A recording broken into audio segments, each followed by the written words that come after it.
Beer ಬಾಟಲಿ ತುಂಬಿದ lorry ಪಲ್ಟಿ.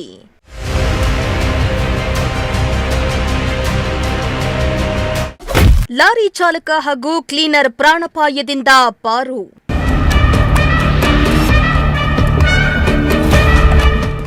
ರಾಷ್ಟ್ರೀಯ ಹೆದ್ದಾರಿಯಲ್ಲಿ ಭೀಕರ ಅಪಘಾತ ಸಂಭವಿಸಿದ್ದು, ಬಿಯರ್ ಬಾಟಲಿ ತುಂಬಿದ್ದ ಲಾರಿ ಪಲ್ಟಿಯಾದ ಘಟನೆ ನಡೆದಿದೆ.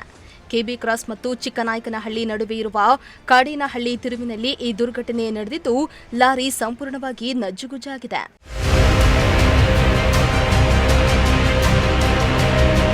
ಮೈಸೂರಿನಿಂದ ಗುಲ್ಬರ್ಗಾ ಕಡೆಗೆ ಬುಲೆಟ್ ಬಿಯರ್ ಬಾಟಲ್ಗಳನ್ನು ಸಾಗಿಸ್ತಾ ಇದ್ದ ಲಾರಿ ರಾತ್ರಿ ಸುಮಾರು 1:30 ವೇಳೆಗೆ ಚಾಲಕನ ನಿಯಂತ್ರಣ ತಪ್ಪಿ ಪಲ್ಟಿಯಾಗಿದೆ. ಅಪಘಾತದ ವೇಳೆ ಲಾರಿಯು ರಸ್ತೆ ಬದಿಯ ಕಂಟೈನರ್ ಕಂಬ, ಜಾಹೀರಾತು ಫಲಕ ಮತ್ತು ತೆಂಗಿನ ಮರಕ್ಕೆ ಡಿಕ್ಕಿ ಹೊಡೆದಿದೆ. ಇನ್ನು ಅಪಘಾತದಲ್ಲಿ ಲಾರಿ ಚಾಲಕ ಹಾಗೂ ಕ್ಲೀನರ್ ಅದೃಷ್ಟವಶಾತ್ ಪ್ರಾಣಾಪಾಯದಿಂದ ಪಾರಾಗಿದ್ದು, ಸಣ್ಣ ಪುಟ್ಟ ಗಾಯಗಳಾಗಿವೆ.